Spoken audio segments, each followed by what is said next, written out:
Welcome to TV. ప్రస్తుతానికి మనం జగిత్యాల జిల్లా కేంద్రంలో ఉన్నాము. మనతో పాటు భారతీయ కిసాన్ సంఘ్ మంచిర్యాల జిల్లా అధ్యక్షులు సత్యనారాయణ రెడ్డి గారు ఉన్నారు. వారితో మాట్లాడదాం. ప్రస్తుతం రైతుల పరిస్థితి ఎలా ఉంది, కేంద్రం నుండి రైతులకు ఎటువంటి పరికరాలు అందుతున్నాయి, ఎటువంటి సదుపాయాలు అందుతున్నాయని వారి మాటలోనే విందాం. గత ప్రభుత్వం దాదాపుగా 65 సంవత్సరాలు కాంగ్రెస్ పరిపాలన ఉంది. కాంగ్రెస్ పరిపాలన ఉన్న ఎన్ని సంవత్సరాల్లో కూడా రైతుకు సంబంధించినటువంటి విషయాల్లో ఎక్కడా కూడా చొరవ తీసుకోకుండా రైతు వెన్ను విరిచేటువంటి ప్రణాళికలు సిద్ధం చేసి భవిష్యత్తులో రాను రాను ఆ వ్యవసాయం చేసే తరాలు అంతరించిపోయేటటువంటి పరిస్థితిని తీసుకొచ్చింది. దాంట్లో ప్రధానమైన అంశం ఏంటంటే ఈ పనికి ఆహార పథకం పెట్టడము చాలా ప్రమాదకరంగా తయారైంది. ఎందుకంటే రైతు కూలీలు ఎవరైతే ఉన్నారో ఈ పనికి ఆహార పథకం అనే దాంట్లోకి టర్న్ చేయడం వలన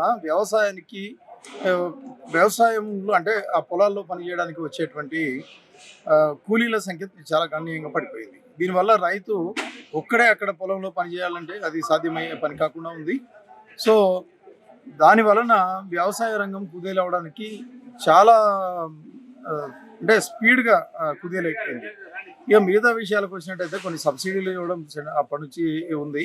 అదేవిధంగా మధ్యలో వచ్చేసిన తర్వాత గవర్నమెంట్లు మారిన తర్వాత ఈ సబ్సిడీలు ఎత్తివేస్తారనే ప్రచారాలు చేయడం, దుష్ప్రచారాలు చేయడం అవన్నీ చేస్తే సెంట్రల్ గవర్నమెంట్ ఇప్పుడు ప్రజెంట్ ఉన్న ప్రభుత్వం ఏదైతే ఉందో ఈ పథకాలన్నింటినీ కూడా అంటే యూరియా కానీ డిఏపి కానీ ఇట్లాంటి వాటి మీద సబ్సిడీలు తీసేయకుండా ఇంకా సబ్సిడీలు పెంచుతూ వాటిని రైతులకు సకాలంలో అందేటువంటి పరిస్థితిని తీసుకొచ్చింది.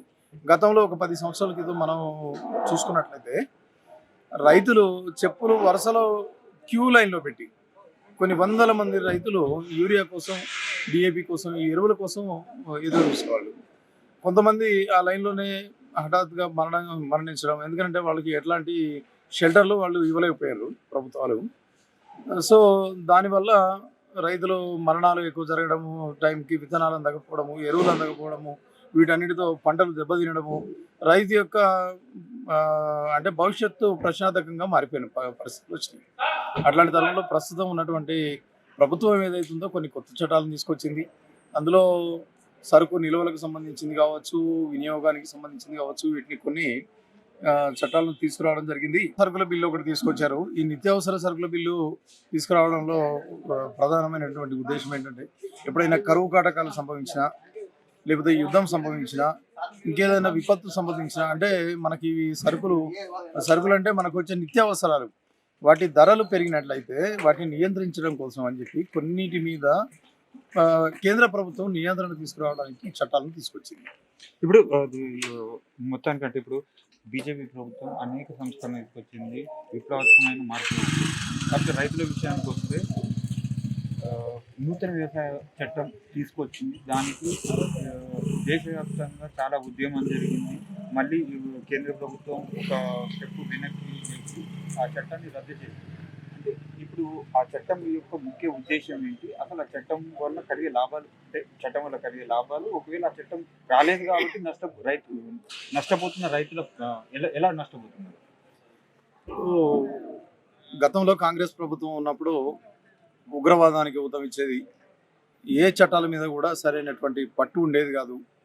ఎవరు కూడా ఎవరిష్టం వచ్చినట్టు వాళ్ళు ప్రవర్తించేవాళ్ళు. వ్యవసాయానికి సంబంధించినటువంటి విషయానికి వస్తే మొన్న జరిగినటువంటి అంటే లాస్ట్ 1-2 years బ్యాక్ మనం చూసాం, ఢిల్లీలో చాలా పెద్ద ఎత్తున దాదాపుగా 6-7 నెలల కాలం పాటు భారీగా ఈ ధర్నాలు, రాస్తారోకోలు చేయడము, ఢిల్లీని దిగ్బంధించడం, ఇట్లాంటివన్నీ చేశారు. అయితే ఇక్కడ ప్రధానంగా ఏంటంటే పంజాబ్, హర్యానా అనేది దేశంలోనే అత్యంత సంపన్నమైనటువంటి వ్యవసాయ కార్మికులు ఉన్నటువంటి ప్రాంతం, అంటే వ్యవసాయదారులు ఉన్నటువంటి ప్రాంతం. వాళ్ళు పండించిన పంట అంతటిని కూడా అంటే వాళ్ళకు భూములు ఎక్కువగా సంపాదించుకున్నారు. పండించిన పంటనంతా కూడా గోదాములో నిల్వ చేసుకోవడం, వాటికి డిమాండ్ వచ్చే వరకు వెయిట్ చేసి మిగతా ప్రాంతాలకు ఆ సరఫరాను నిలిపివేయడం, ఇట్లాంటి చేయడం వలన ఇన్బ్యాలెన్సింగ్ అయింది. అక్కడ పండిన పంటంతా ఒక దగ్గరనే కేంద్రీకృతమై ఉంటాయి. మిగతా పండని ప్రాంతాల్లోకి ఈ ఉన్నటువంటి ధాన్యాన్ని కానీ మిగతా వస్తువులను కానీ సరఫరా చేయకపోతే ఆ బ్యాలెన్స్ అనేది సెట్ కాదు. దానివల్ల ఏమవుతుంది, ఒక ప్రాంతంలో వారికి కరువు వచ్చినట్టుగా, లేకపోతే ధరలు పెరగడం, ధరలను నియంత్రణలో లేకపోవడం, ప్రధానంగా వచ్చిన సమస్య అది. వాళ్ళు కందిపప్పు కావచ్చు, లేకపోతే రకరకాలైనటువంటి ఈ తృణధాన్యాలన్నింటినీ వాళ్ళ గోడౌన్లలో ఉంచేసి ధరలు విపరీతంగా పెరగడానికి వాళ్ళు ప్రధాన కారకులయ్యారు. వీళ్ళ వెనక విదేశీ శక్తులు కూడా చాలా తీవ్రంగా పనిచేసినాయి. బయట నుంచి కూడా ఫండింగ్ రావడం జరిగింది. వీటన్నిటినీ కూడా కేంద్ర ప్రభుత్వం గమనించినప్పటికీ కూడా ప్రజలు దీనిని అర్థం చేసుకోలేకపోయారు. ఎందుకంటే అంటే ధర్నా కేవలం పంజాబ్ మరియు హర్యానా 2 రాష్ట్రాల్లో మాత్రమే ఎందుకు ఎక్కువ ప్రభావం ఉంది అప్పుడు? అయితే దేశం మొత్తంలో కూడా వరి కానీ మిగతా పంటలు కానీ పండే రాష్ట్రాలు ఆ 2 రాష్ట్రాలే. వరి కానీ, గోధుమ కానీ, ఇంకా కొన్ని కూరగాయలకు సంబంధించినవి కానీ, ఎందుకంటే ప్రధాన నగరం ఢిల్లీ దగ్గరలో ఉంది కాబట్టి వాళ్ళు ఈ కూరగాయలకు సంబంధించిన మిగతా వాటి అన్నింటినీ కూడా అక్కడ పంటలు ఎక్కువగా వస్తున్నాయి. సో దానివల్ల ఏంటంటే ఈ మేజర్ సమస్య వాళ్ళు సృష్టించిన సమస్య దేశవ్యాప్తం చేయడానికి వాళ్ళు చాలా ప్రయత్నం చేశారు, కానీ కొంత మేరకు ఉత్తరప్రదేశ్ వరకు రాగలిగింది. కానీ అది ఢిల్లీకి ఆనుకొని ఉంది కాబట్టి అక్కడి వరకు ఈ వీళ్ళ యొక్క ప్రభావం పడింది. అంటే ఇప్పుడు ఆ రద్దు వలన రైతులకు కలిగిన నష్టం ఏంటి? ఈ చట్టాలు రద్దు చేయడం వల్ల ఏమవుతుందంటే, ఇప్పుడు నేనే ఉన్నానండి, నేను మంచిర్యాలలో వరి పండించినాను, లేకపోతే మిర్చి పండించినాను, లేకపోతే కూరగాయలు పండించినాను. ఇక్కడ నుంచి మహారాష్ట్ర పోవాలంటే బార్డర్లో బార్డర్కి పోయేటప్పటికి ఒక 2-3 చెక్ పోస్టులు ఉంటాయి. ఈ చెక్ పోస్టులు అన్నింటిలో కూడా మనం పేమెంట్ చేయాలి.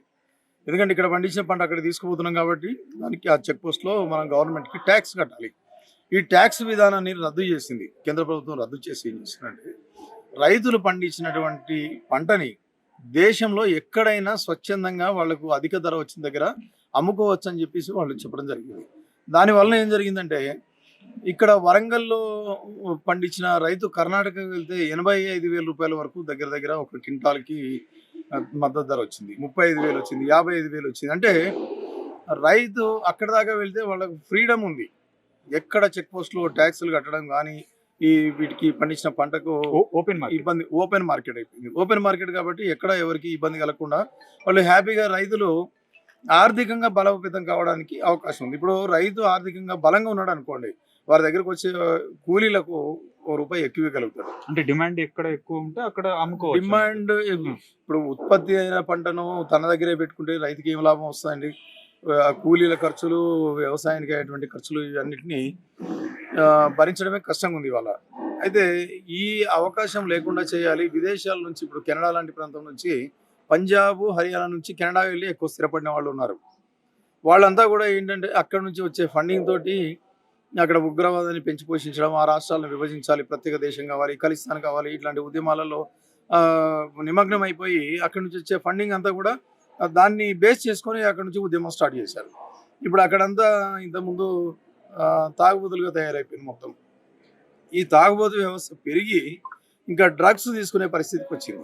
ఈ డ్రగ్స్ ఎక్కువగా వినియోగించడం వల్ల ఏమవుతుందంటే, వీళ్ళు చేసే పని మానేసారు, ఎక్కడ పని చేయట్లేదు, పని తగ్గింది. వీళ్ళంతా ఈ వ్యవసాయదారులంతా పెట్టుబడిదారి వ్యవస్థ కిందకి చేరుకున్నారు. ఎవరైతే వీళ్ళకు పెట్టుబడి బాగా పెడుతున్నారో ఆ పెట్టుబడి పెట్టేటువంటి వ్యవస్థ చేతుల్లోకి వీళ్ళు వెళ్ళిపోయారు. వాళ్ళు ఆ మాఫియా ఎట్లా చెప్తే వీళ్ళు అట్లా ప్రవర్తించడం, అట్లా చేయడం, ఉద్యమాలు చేయడం, ఇవన్నిటికీ. లేకపోతే ఒక రైతు వచ్చేసి ఒక రోజు ఇక్కడ టైం కేటాయించాలంటేనే దానికి వీలు కాదని చెప్పే పరిస్థితిలో 7 నెలల పాటు ఢిల్లీ నగరాన్ని దిగ్బంధించడానికి ప్రయత్నం చేశారంటే ఇది వెనుక ఎంత బలీయమైనటువంటి శక్తులు ఉన్నాయో మనం అర్థం చేసుకోవాలి. అయితే ఇందులో భారతీయ కిసాన్ సంఘ్ కూడా కొన్ని ప్రశ్నలు లేవనెత్తడం జరిగింది. దీంట్లో భాగంగా పార్లమెంట్లో మీరు ప్రవేశపెట్టారంటే ఆర్డినెన్స్ తీసుకొచ్చి 3 చట్టాలని ఆమోదించడానికి ప్రయత్నం చేశారు. కానీ భారతీయ కిసాన్ సంఘ్ కూడా వీటిలో కొన్ని ఉన్నటువంటి లొసుగులను ఎత్తి చూపించడం జరిగింది. ఆ లొసుగులను ఏవైతే ఉన్నాయో వాటిని సవరించి పార్లమెంట్లో ప్రవేశపెట్టి ఆ బిల్లుల రూపంలో మార్చి మళ్ళీ ప్రజలకు తీసుకురావడం జరిగింది. అయితే ఎప్పుడైనా కూడా ప్రజోపకరమైనటువంటి ప్రణాళికలు రూపొందించడానికి ప్రయత్నం చేసినా, ప్రజలకు ఉపయోగపడేటువంటి పనులు చేసినా, ప్రజలు అభివృద్ధి పదంలో పయనిస్తున్నా, దేశం అభివృద్ధి పయనంలో ఉన్నా కూడా కొన్ని శక్తులు జీర్ణించుకోలేకపోతున్నాయి. దానికి కారణము వాళ్ళు చాలా ఈ భారతదేశంలో ఉన్నటువంటి ఆ రోజున ఉన్నటువంటి 100 కోట్ల జనాభా యొక్క శ్రమశక్తిని దోపిడీ చేసి వారికి తెలియకుండా విలాసాలలో మునిగి తేలారు ఎవరైతే ఉన్నారో కొంతమంది రాజకీయ నాయకులు. సో దానివల్ల ఈ గడిచిన 65 సంవత్సరాలలో కనీసం ఒక 3 తరాలు దాటిపోయినాయి. మేము అవన్నీ కూడా అబ్జర్వ్ చేస్తూ ఉన్నాం. నేను నా చిన్నతనం నుంచి చూస్తే అప్పుడు పశువుల ఎరువుల వినియోగంగా ఉండేది, వ్యవసాయంలో భూములు సారవంతంగా ఉండేవి. వీటన్నిటి హరిత విప్లవం పేరుతో యూరియాని తీసుకొచ్చి యూరియాని చల్లడం, ఈ కెమికల్ ఫర్టిలైజర్ని వినియోగం పెంచడం, ఇవన్నీ తీవ్ర రూపం దాల్చడంతో ఇవాళ భూసారం కూడా తగ్గిపోయింది. ఆర్గానిక్ ఫెర్టిలైజర్స్ అనేవి ఉపయోగం తగ్గిపోయినాయి, పశువుల సంఖ్య తగ్గిపోయింది.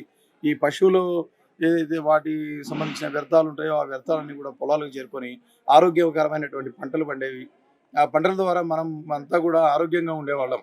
కానీ ఈరోజు ఎక్కడ చూసినా కూడా ఈ వ్యవసాయ రంగం ప్రపంచంలోకెల్లా అతిపెద్ద ఇండస్ట్రీ అయినప్పటికీ కూడా ఇప్పుడు ప్రధానమైన ఇండస్ట్రీ హెల్త్ ఇండస్ట్రీ అయిపోయింది. దీనికి విపరీతమైన మెడికల్ కంపెనీలు, అంతర్జాతీయంగా కూడా దీనికి ఈ మాఫియా అంతా కూడా, అంతర్జాతీయంగా ఉన్నటువంటి మాఫియా అంతా కూడా దీన్ని అంటే ప్రతి గవర్నమెంట్ని లీడ్ చేస్తుంది. ప్రతి దేశంలో ఉన్న గవర్నమెంట్ని శాసించేది ఈ డ్రగ్స్ మాఫియా.